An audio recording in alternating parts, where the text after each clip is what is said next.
Parliament में बैठ के प्रधानमंत्री जी ऐसे ऐसे मिमिक्री करते हैं, वो मिमिक्री नहीं था।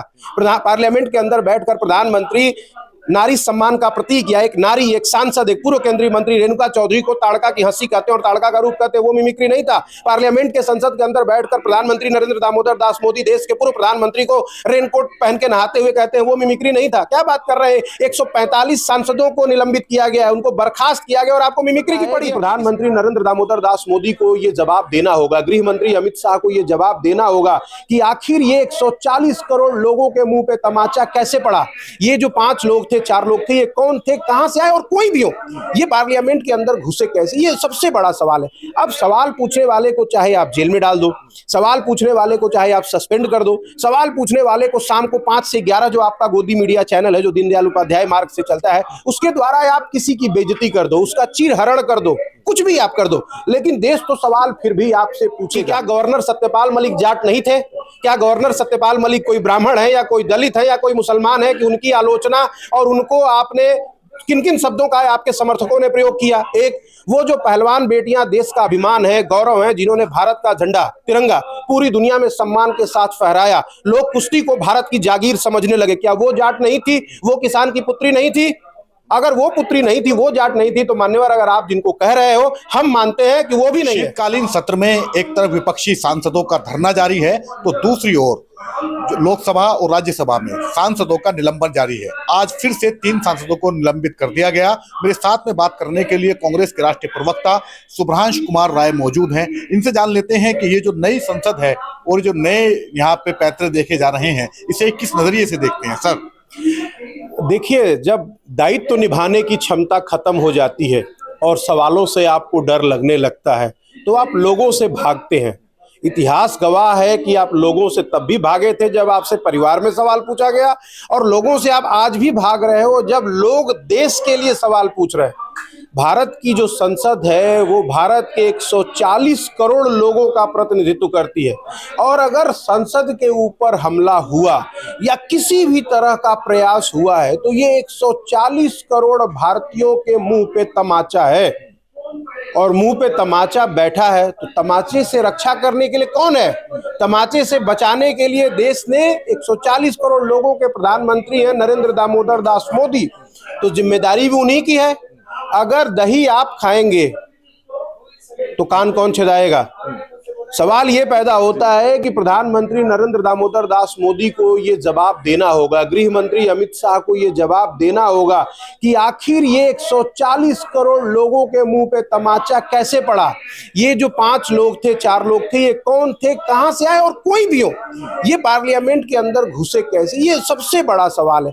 अब सवाल पूछने वाले को चाहे आप जेल में डाल दो, सवाल पूछने वाले को चाहे आप सस्पेंड कर दो, सवाल पूछने वाले को शाम को 5 से 11 जो आपका गोदी मीडिया चैनल है, जो दीनदयाल उपाध्याय मार्ग से चलता है, उसके द्वारा आप किसी की बेइज्जती कर दो, उसका चीरहरण कर दो, कुछ भी आप कर दो, लेकिन देश तो सवाल फिर भी आपसे पूछेगा। धर्म की आड़ में आप इन सवालों से नहीं बच सकते। देश ये जानना चाहता था। मुझे तो आज भी इस बात का मतलब शक के साथ मैं अफसोस करता हूं, या मुझे डाउट होता है, कहीं ऐसा तो नहीं कि 140 करोड़ हिंदुस्तानियों का लोकतंत्र छीना गया चुनाव आयुक्त की मनमानी नियुक्ति करके, और इस पे देश सवाल पूछता है। शायद इस एजेंडे से हटाने के लिए ये घटनाक्रम घटा हो एक, या कहीं ऐसा तो नहीं कि ये जो नया टेलीकॉम बिल पास हुआ है, अब आपकी प्राइवेसी खत्म हो गई, आपका मोबाइल जो है अब उनकी संपत्ति हो गई, उससे आपका ध्यान हटाने के लिए जाट समीकरण, किसान पुत्र या सस्पेंशन का कार्यक्रम चल रहा है। आपने विपक्ष को सस्पेंड कर दिया, बर्खास्त कर दिया। बधाई हो तानाशाही का नया रूप। बधाई हो तानाशाही का नया रूप, ये तो आप कह रहे हैं, लेकिन तानाशाही तो अभी नहीं है, क्योंकि तानाशाही होती तो फिर विपक्ष का कोई सांसद कहाँ मिमिक्री कर पाता उपराष्ट्रपति की? मिमिक्री कर पाता है? यार दोस्त, क्या बात कर रहे हैं? हमारा संविधान कहता है हमारे जीने की आज़ादी है, हमारी अभिव्यक्ति की आज़ादी है। पार्लियामेंट में बैठ के प्रधानमंत्री जी ऐसे ऐसे मिमिक्री करते हैं, वो मिमिक्री नहीं था। पार्लियामेंट के अंदर बैठकर प्रधानमंत्री नारी सम्मान का प्रतीक या एक नारी, एक सांसद, एक पूर्व केंद्रीय मंत्री रेणुका चौधरी को ताड़का की हंसी कहते हैं और ताड़का का रूप कहते हैं, वो मिमिक्री नहीं था।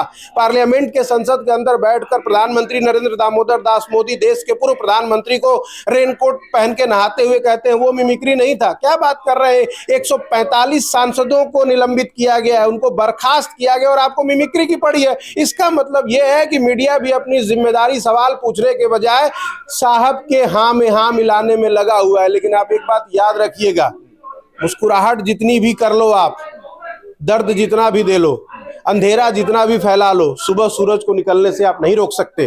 सर, बड़ी खूबसूरती के साथ में इस पूरे प्रकरण को, सांसदों के निलंबन को, संसद में घुसपैठ के सवाल को बड़ी खूबसूरती के साथ में जाट गौरव पर लाकर छोड़ दिया गया।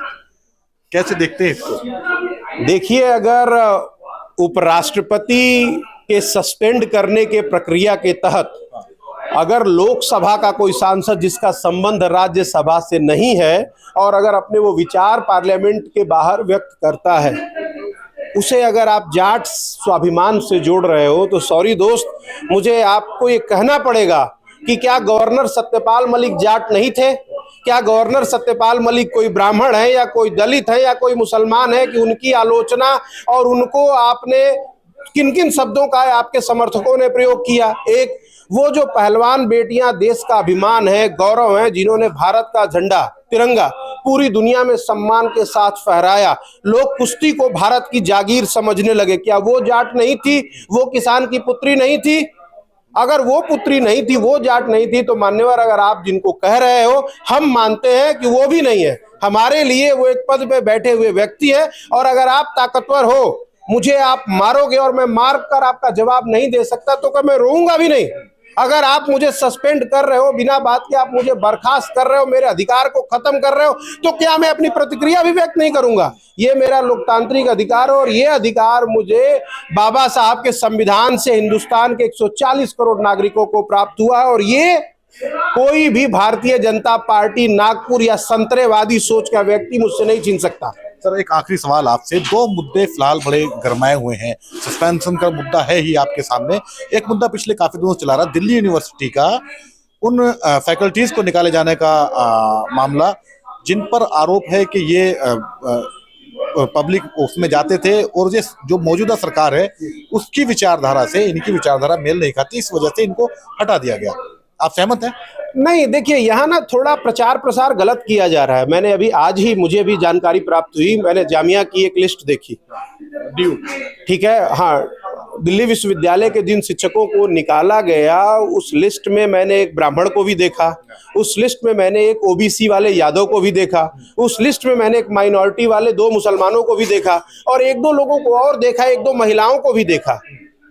मेरा ये मानना है कि जो नारंगी सोच से ग्रसित व्यक्ति नहीं है या जो नागपुर की विचारधारा को अपने हृदय में नहीं रखता या जो ये मानता है कि संविधान हमारे लिए सर्वोपरि है, ना कि नागपुर सर्वोपरि है, मुझे लगता है कि ये उन लोगों को टारगेट करने की कोशिश की जा रही है। और वैसे भी जो अनपढ़ गवार जाहिल व्यक्ति होता है, वो सबसे पहले शिक्षा और शिक्षा के मंदिर को ही बंद करने का प्रयास, कुत्सित प्रयास करता है। तो देखिए अब आगे भविष्य में क्या होता है, लेकिन मेरा मानना यह है कि उनका कोई भी प्रोसेस हो, कोई भी प्रोटेम हो जिसके तहत इनको निकाला गया है, लेकिन इसमें हर जाति के लोग हैं, इसे आप किसी भी जातीय एंगल से जोड़ने की कोशिश ना करें। मेरा यह मानना है कि वो तमाम लोग जो हैं वो कहीं ना कहीं निकालने वालों की विचारधारा से अलग है। धन्यवाद।